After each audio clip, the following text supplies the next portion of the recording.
नमस्कार। राज्य शिक्षा शोध एवं प्रशिक्षण परिषद बिहार पटना में आपका स्वागत है। कैसे हैं बच्चों? आशा करती हूँ स्वस्थ और अच्छे होंगे। बच्चों, मुझे आज आप एक बात बताइए। अगर मैं आपको एक स्टिक देती हूँ और कहती हूँ कि इसे तोड़ कर दिखाइए, तो क्या आप उसे तोड़ पाएंगे? तोड़ देंगे ना? बहुत ही आसानी से आप उस छड़ी या स्टिक को तोड़ देंगे। लेकिन बच्चों, अगर मैं आपको बंडल ऑफ स्टिक्स दूं, यानी कि उन स्टिक्स को एक बंडल में बांध कर आपको दूं और कहूं कि इसे तोड़ कर दिखाइए, तो क्या आप तोड़ पाएंगे? नहीं तोड़ पाएंगे ना? क्योंकि वो स्टिक अब अकेले नहीं रहेगा। तो मेरी बातों से आपको कुछ बातें समझ में आई? नहीं आई? मैं आपको बताती हूँ।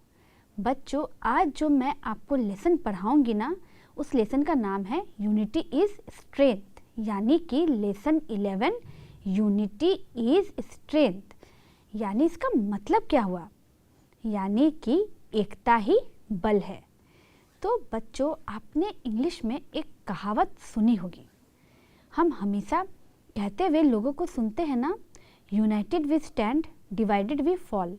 इसका मतलब क्या होता है? इसका मतलब होता है कि अगर हम एक साथ मिलजुल के रहें तो हमें कोई नहीं हरा सकता, और अगर हम डिवाइड होके रहें, अलग अलग रहें, तो कोई भी बाहरी लोग आकर हमें कुछ भी बोलकर निकल जा सकता है। इसीलिए कहा गया है यूनिटी इज स्ट्रेंथ, यानी एकता ही बल है। तो आज का जो कहानी है ना, वो हमारा यूनिटी पे ही है। तो बच्चों, are you excited for the story? तो चलिए स्टार्ट करते हैं। आते हैं सबसे पहले वर्ड मीनिंग पर, यानी कि कुछ शब्दों के हिंदी अर्थ। क्वारल, QUARREL, क्वारल यानी कि झगड़ना। फार्मर, FARMER, फार्मर यानी कि किसान। अनहैप्पी, UNHAPPY, अनहैप्पी मतलब उदास रहना या दुखी होना। स्टिक, STICK, स्टिक यानी कि छड़ी। बंडल, BUNDLE, बंडल यानी कि गट्ठर। ब्रेक, BREAK, ब्रेक यानी टूटना या तोड़ देना। ट्राइड, TRIED, ट्राइड यानी कोशिश किया। अनटाइड यानी कि UNTIED, अनटाइड का मतलब होता है खोला।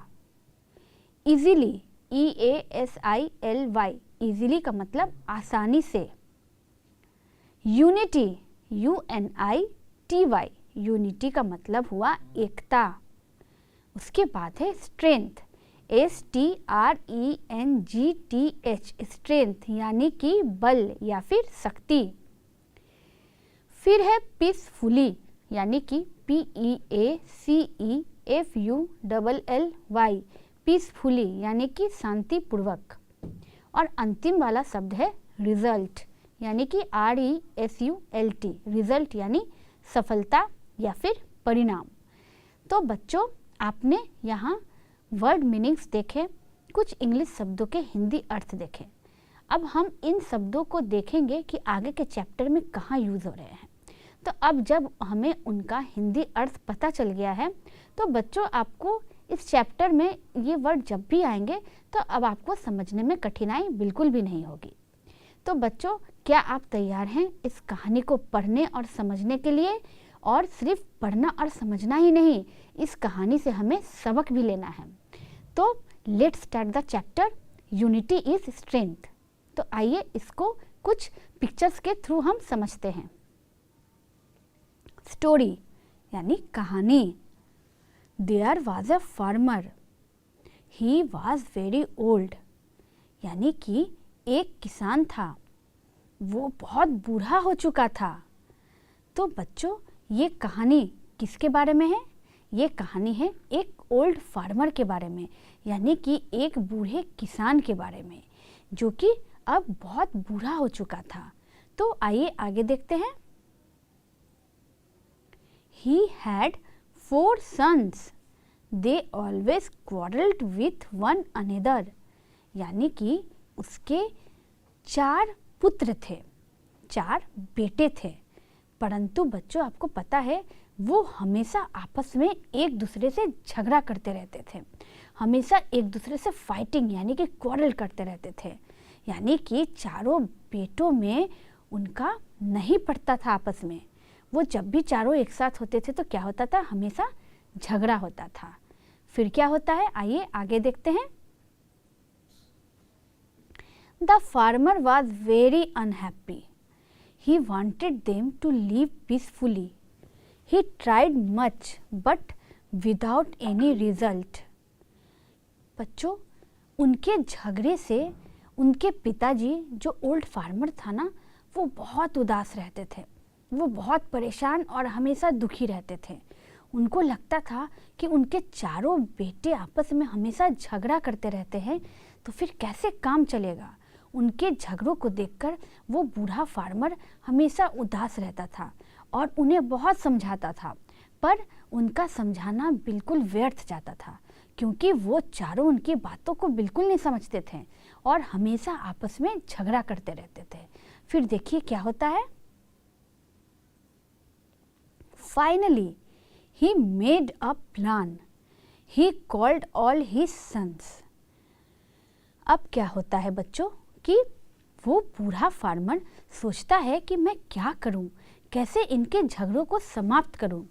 तो वो बहुत सोचते हैं और सोचने के बाद वो एक प्लान बनाते हैं।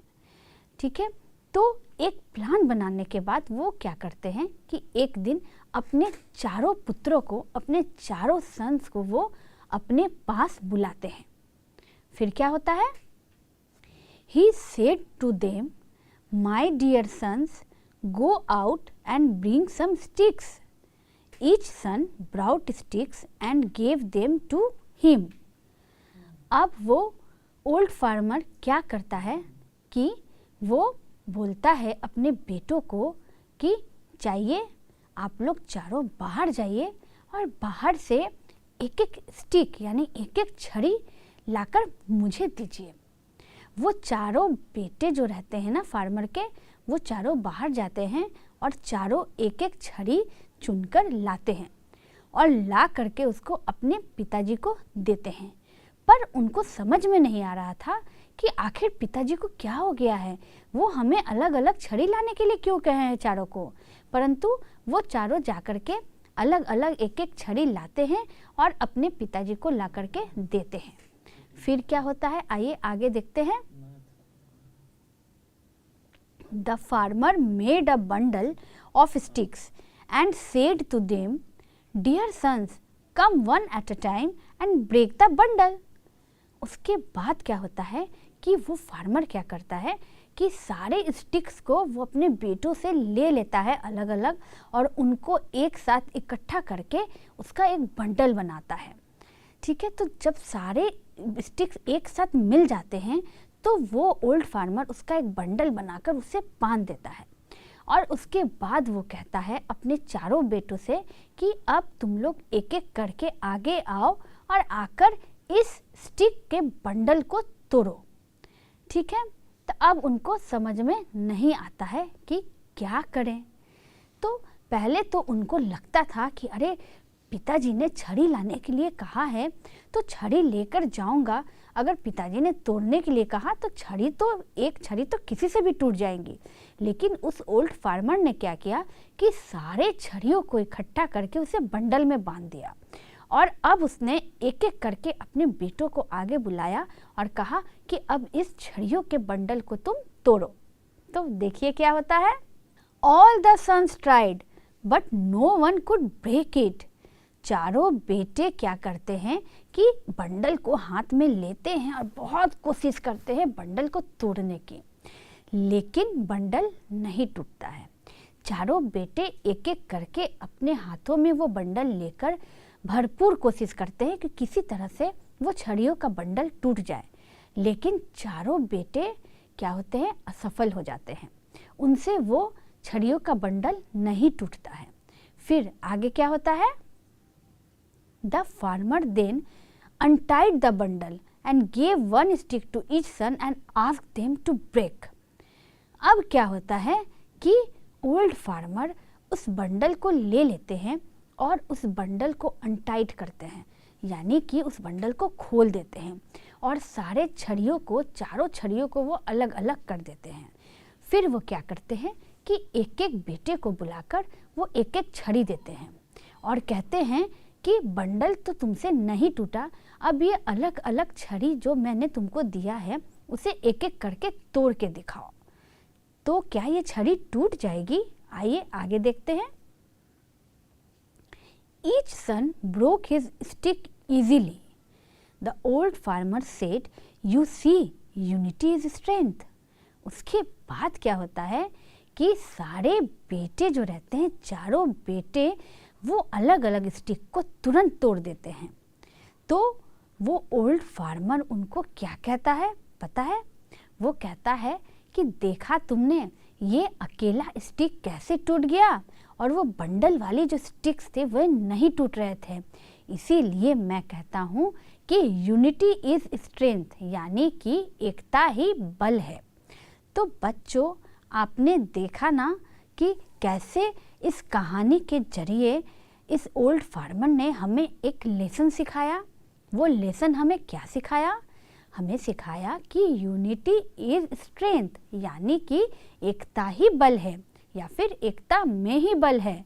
क्योंकि बच्चों, अगर हम कोई भी चीज़ को अकेले अकेले रखेंगे तो आप देखिएगा वो तुरंत टूट जाएगा, लेकिन अगर हम बंडल ऑफ चीज़ को तोड़ने की कोशिश करें तो वो नहीं टूटेगी।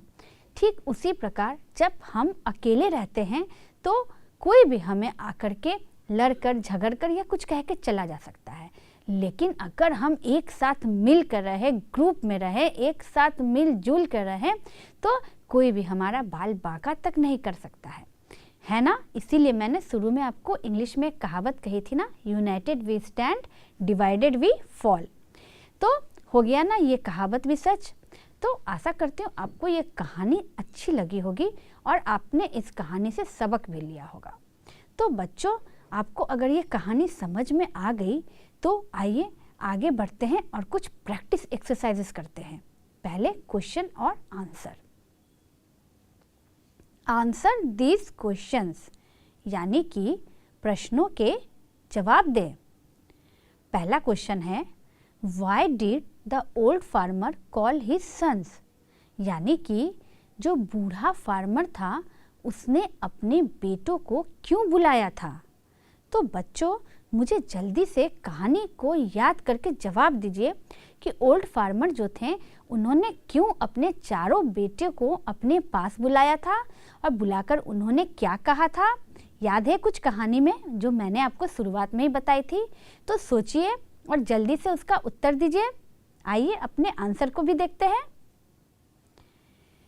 आंसर है, the old farmer called his sons because they always quarrelled with each other, यानी कि बूढ़ा फार्मर अपने चारों बेटों को इसलिए बुलाता है क्योंकि उसके चारों बेटे आपस में क्या करते थे? हमेशा क्वारल्ड, यानी कि झगड़ा करते रहते थे। इसी झगड़ा को ख़त्म करने के लिए बूढ़े फार्मर ने एक प्लान बना करके उन चारों बेटों को अपने पास बुलाया था। समझ में आया बच्चों? तो आइए बढ़ते हैं दूसरे क्वेश्चन पे। What did the old farmer do with the sticks, यानी कि जो बूढ़ा फार्मर था, जो बूढ़ा किसान था, उन्होंने छड़ियों का क्या किया? छड़ियों से उन्होंने क्या किया? याद है? ये तो बिल्कुल आसान है ना। आपको याद है ना वो ओल्ड फार्मर ने छड़ियों से क्या किया था? छड़ियों का मिला करके बंडल बनाया था। तो आइए इसके आंसर को भी मिलाते हैं। आंसर है, the old farmer tied up the sticks in a bundle, यानी कि जो ओल्ड फार्मर था उसने अपने चारों बेटों से जो अलग अलग स्टिक्स लाने के लिए कहे थे, चारों बेटों से अलग अलग स्टिक को ले करके एक जगह इकट्ठा करके उन छड़ियों का बंडल बनाया था। तो प्यारे बच्चों, ये तो आपको समझ में आ गया ना कि ओल्ड फार्मर ने स्टिक्स का बंडल बनाया था। पर बंडल क्यों बनाया था ये समझ में आया ना? क्योंकि ओल्ड फार्मर को ये दिखाना था कि यूनिटी इज स्ट्रेंथ, है ना, इसीलिए उन्होंने स्टिक्स का बंडल बनाकर उसे तोड़ने के लिए कहा था। तो वाह बच्चों, आपने तो क्वेश्चंस के आंसर बिल्कुल सही सही दिए। तो आइए बढ़ते हैं आगे के एक्सरसाइजेस पे। Choose the word that has the same meaning as quarrelling, यानी कि यहाँ कुछ शब्द दिए गए हैं, इनमें से आपको चूज करना है, चुनना है कि क्वारलिंग यानी कि झगड़ा से मिलता हुआ शब्द या झगड़े से, क्वारलिंग से मिलता हुआ दूसरा अर्थ क्या है। यहाँ है फाइटिंग यानी झगड़ना, शाउटिंग चिल्लाना, फ्रेंडली यानी दोस्ताना और बीटिंग यानी मारना। तो फाइटिंग, शाउटिंग, फ्रेंडली, स्पिटिंग। तो बच्चों अब आप मुझे ये बताइए कि शुरू के कहानी में जब मैंने आपको वर्ड मीनिंग्स पढ़ाए थे तो वर्ड मीनिंग्स में आपने क्वारलिंग का अर्थ देखा था ना, क्वारलिंग का मतलब क्या होता है, तो आपको ध्यान में है। और कहानी में भी आपने देखा बच्चों कि बार बार क्वारल का बार बार इस्तेमाल हो रहा था, क्योंकि ओल्ड फार्मर के चारों बेटे आपस में क्या करते थे, झगड़ा करते थे। They are quarrelling with each other. तो बच्चों जल्दी से इन चारों शब्दों में से सही शब्द को चुनिए जो कि क्वारलिंग का अर्थ हो, जो कि क्वारलिंग से मिलता हुआ मीनिंग हो, और उसका आंसर मुझे जल्दी से दीजिए। तो बच्चों आइए इसके आंसर को आपके आंसर से मिलाते हैं। सही आंसर है फाइटिंग, यानी कि क्वारलिंग का सही मतलब होता है फाइटिंग यानी झगड़ा करना। और शाउटिंग तो मैंने पहले ही बताया बच्चों, चिल्लाना। फ्रेंडली तो बिल्कुल भी नहीं होगा, और बीटिंग भी यहाँ मतलब पीटना होता है, वो भी नहीं होगा। तो सही उत्तर हमारा आता है फाइटिंग। तो बच्चों आपने देखा ना कि वर्ड मीनिंग पढ़ने का क्या फ़ायदा होता है। अगर आप वर्ड मीनिंग नहीं पढ़े रहते, क्वारलिंग का अर्थ नहीं जानते, तो क्या इस सवाल का जवाब दे पाते, नहीं ना। तो बच्चों अब आप याद रखिएगा ना कि क्वारलिंग का मतलब फाइटिंग भी होता है, और उसका हिंदी अर्थ क्या होता है, झगड़ा करना। तो उम्मीद करती हूँ कि अब आप क्वारलिंग का अर्थ कभी नहीं भूलिएगा और इसे लागू भी नहीं कीजिएगा। तो बच्चों आपने देखा क्वारलिंग का अर्थ। अब बढ़ते हैं आगे के एक्सरसाइज पे। Opposite words from the story, यानी कि यहाँ कुछ विलोम शब्द या उल्टे अर्थ वाले शब्द हैं जिनका ऑपोजिट हमें बताना है। और बच्चों यहाँ जितने भी सारे शब्द हैं ना, वो सारे आपके स्टोरी से ही लिए गए हैं, यानी कि ये सारे शब्द आपके स्टोरी में पहले भी इस्तेमाल हो चुके हैं। तो आइए इन शब्दों को देखें। नेवर यानी कि कभी नहीं, हैप्पी यानी आपको पता है खुश, वीकनेस यानी कमजोरी, यंग यानी कि जवान, और एवरीवन यानी कि सभी, यानी नेवर, हैप्पी, वीकनेस, यंग और एवरीवन। इन शब्दों का हमें क्या बताना है, ऑपोजिट वर्ड्स बताना है, यानी कि उल्टे अर्थ वाले शब्द। तो बच्चों जल्दी से मुझे बताइए कि नेवर, हैप्पी, वीकनेस, यंग और एवरीवन का ऑपोजिट क्या होगा, उल्टा या विलोम शब्द इनके क्या बनेंगे, बताइए मुझे। इसका आंसर है नेवर का ऑलवेज, यानी कि नेवर मतलब कभी नहीं और ऑलवेज मतलब हमेशा। हैप्पी मतलब खुश, खुशी, और अनहैप्पी यानी हैप्पी का उल्टा हो गया, ऑपोजिट हो गया अनहैप्पी, यानी कि दुखी या उदास होना। तीसरा है वीकनेस, यानी कि कमज़ोर होना या फिर कमजोरी। तो उसका ऑपोजिट स्टोरी में क्या था बच्चों, उसका ऑपोजिट था स्ट्रेंथ, यानी कि बल या फिर शक्ति। चौथा है यंग, यंग का मैंने आपको मतलब बताया, जवान। तो कहानी में उसका उल्टा क्या शब्द था, ओल्ड, यानी कि बूढ़ा। बच्चों आपने देखा था ना फार्मर क्या था, ओल्ड फार्मर था, यानी बूढ़ा किसान था। अब लास्ट वाले पे आते हैं। तो लास्ट वन इज एवरीवन, यानी कि सभी। तो बच्चों इसका उल्टा या ऑपोजिट क्या होगा, नो वन, यानी कि कोई भी नहीं। तो बच्चों आपने देखा ऑपोजिट वर्ड्स बनाने में मज़ा आता है ना, शब्दों का उल्टा उल्टा अर्थ जानने और समझने में अच्छा लगता है ना। इससे क्या होता है कि हम कई सारे नए शब्द भी जान जाते हैं। तो बच्चों, हमने अभी ऑपोजिट वर्ड्स पढ़ा, तो ऑपोजिट वर्ड के बाद आइए कुछ और स्टेटमेंट भी पढ़ते हैं। रीड लाउडली, यानी कि मेरे साथ आपको इसे जोर से पढ़ना है। क्या है ये? पहला है क्रिकेटर, यानी कि CRCKETER, क्रिकेटर यानी वन हु प्लेस क्रिकेट। जो व्यक्ति क्रिकेट खेलते हैं उन्हें हम क्या कहते हैं बच्चों? उन्हें हम क्रिकेटर कहते हैं। दूसरा है फार्मर, यानी कि FARMER, फार्मर यानी किसान। तो बच्चों, किसान हम किसे कहते हैं? वन हु ग्रोस क्रॉप्स, यानी जो हमारे खेतों में अनाज उपजाते हैं उन्हें हम क्या कहते हैं? किसान यानी फार्मर कहते हैं। तीसरा है टीचर, यानी कि TEACHER, टीचर यानी कि शिक्षक या फिर गुरु। तो वो क्या करते हैं बच्चों? वन हु टीचर्स, यानी जो आपको पढ़ाते हैं उन्हें हम क्या कहते हैं? उन्हें हम टीचर कहते हैं। उसके बाद है बार्बर, यानी BARBER, बार्बर यानी नाई। वन हु कट्स हेयर, यानी जो हमारे बालों को काटते और संवारते हैं उन्हें हम बार्बर कहते हैं। उसके बाद है क्या है बच्चों? टेलर, यानी कि TAILOR, टेलर। टेलर हम किसे कहते हैं? वन हु स्टिचेस क्लोथ्स, यानी कि जो हमारे कपड़ों को सिलते हैं उन्हें हम क्या कहते हैं? टेलर या फिर दर्जी कहते हैं। तो आपने देखा बच्चों, क्रिकेटर, फार्मर, टीचर, बार्बर और टेलर, उनका क्या क्या काम होता है, ये भी आपके लिए जानना बहुत ज़रूरी है।